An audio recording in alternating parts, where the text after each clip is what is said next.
When people think about exploring other planets, they imagine stepping onto alien worlds like astronauts in movies. But here is the reality. Every other planet in our solar system will kill you.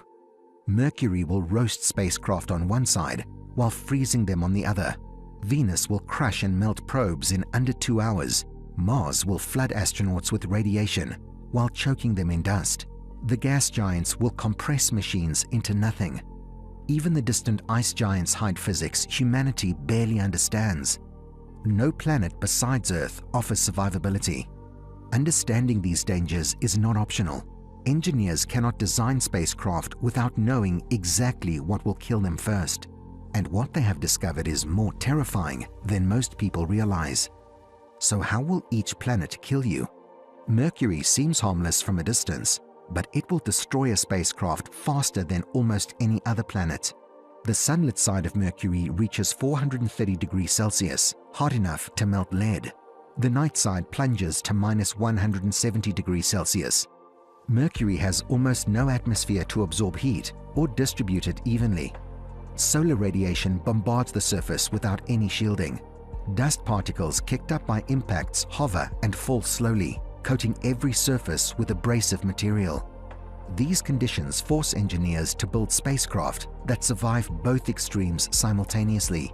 Electronics must function at temperatures that destroy standard circuits. Solar panels must not warp under intense heat.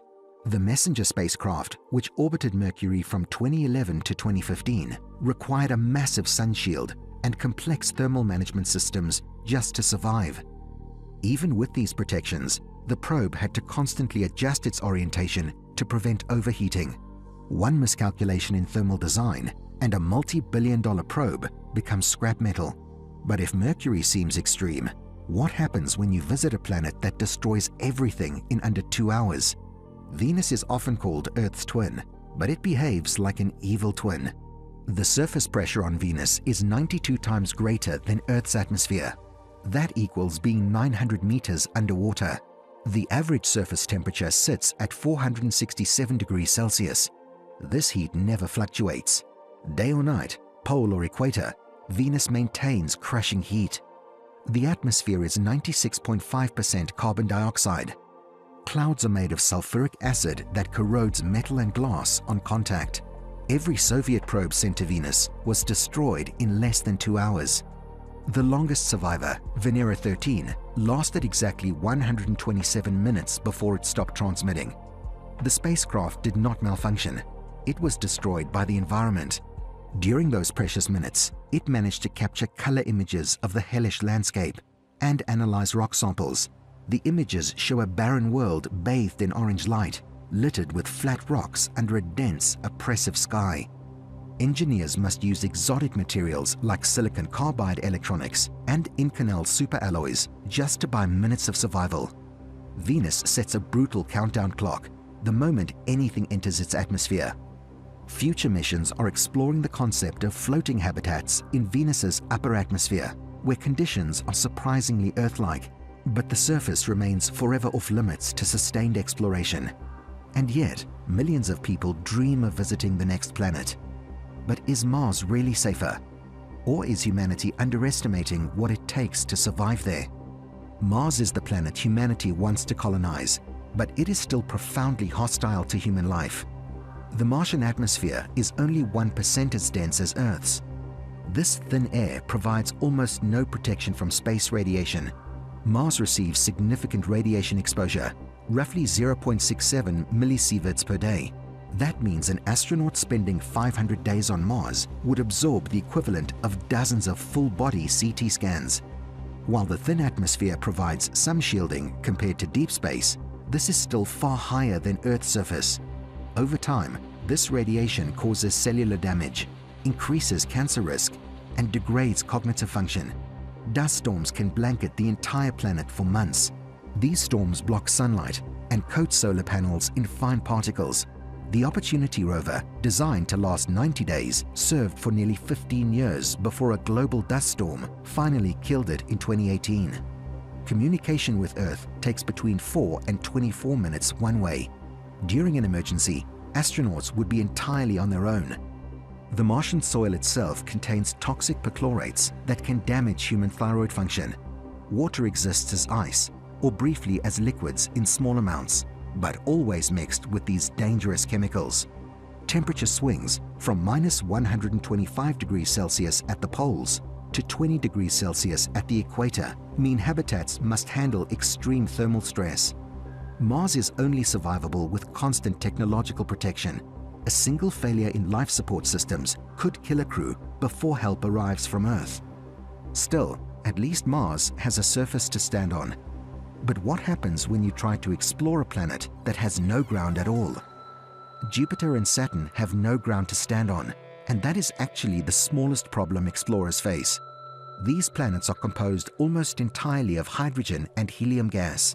There is no solid surface anywhere. Any probe sent into the atmosphere descends into increasing pressure and heat with no endpoint. The Galileo probe was destroyed at a depth where the pressure reached 23 times Earth's surface pressure. The heat exceeded 150 degrees Celsius. Scientists believe the core pressure could reach 4,000 times Earth's atmosphere. No material known to science can withstand that level of force. Both planets are also wrapped in radiation belts, more powerful than anything near Earth. Jupiter's magnetosphere can fry spacecraft electronics from millions of kilometers away. The Europa Clipper mission must execute carefully timed flybys to avoid prolonged radiation exposure. Jupiter's Great Red Spot is a storm larger than Earth that has been raging for at least 400 years. Wind speeds inside these storms exceed 400 kilometers per hour. Saturn's hexagonal storm at its north pole spans 32,000 kilometers across. These are not weather patterns. They are permanent atmospheric engines of destruction. Gas giants do not allow exploration in the traditional sense. Probes are disposable. They transmit data for minutes before being crushed. The planet simply swallows whatever enters it and destroys it. But if crushing pressure sounds bad, what about planets so far away that just getting there takes over a decade? Uranus and Neptune are so far away that humanity has only visited them once, and scientists barely understand what they found. Uranus is 2.9 billion kilometers from the Sun. Neptune is even farther, at 4.5 billion kilometers. A one-way trip to Uranus can take 8 to 15 years, depending on the trajectory and mission design. Uranus has recorded cloud top temperatures of minus 224 degrees Celsius, making it one of the coldest planets in the solar system. Neptune is warmer at minus 214 degrees Celsius, but it has the fastest winds in the solar system. Wind speeds reach 2,100 kilometers per hour. Scientists believe the interiors contain exotic forms of matter that do not exist naturally on Earth. One theory suggests a superionic ice layer where water molecules are locked in place, but hydrogen ions flow freely like a metal. Engineers are designing missions for conditions they have never fully tested. Ice giants represent both a distance problem and a knowledge problem. Missions take over a decade to arrive. Spacecraft must survive without maintenance for years. Yet even these distant worlds are not the most dangerous places in the solar system. So what could possibly be worse than the planets themselves? Some moons are deadlier than the planets they orbit, and space itself amplifies every danger. Io is the most volcanically active body in the solar system. Its surface is constantly resurfaced by sulfur and silicate lava. Europa has a subsurface ocean beneath kilometers of ice, but it sits deep inside Jupiter's radiation belts. A human standing on Europa's surface would receive a lethal radiation dose in less than a day. Titan has lakes of liquid methane, but surface temperatures reach minus 179 degrees Celsius. Even the empty space between planets is trying to kill explorers. Radiation belts trap high-energy particles and accelerate them to deadly speeds. Micrometeoroids travel at speeds up to 70 kilometers per second. A grain of sand moving that fast can punch through metal plating.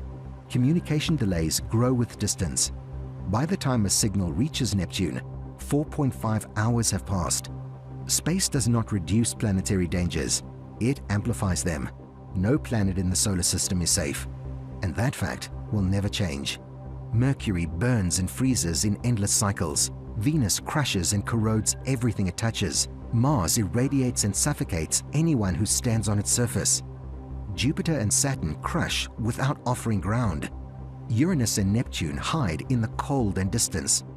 Moons add radiation, ice, and volcanoes to the list of threats. Space itself bombards everything with particles and silence. Exploration continues because understanding these dangers is the only way to overcome them. Each mission teaches engineers what kills spacecraft. Each failure refines the next design. Humanity does not explore the solar system because it is safe.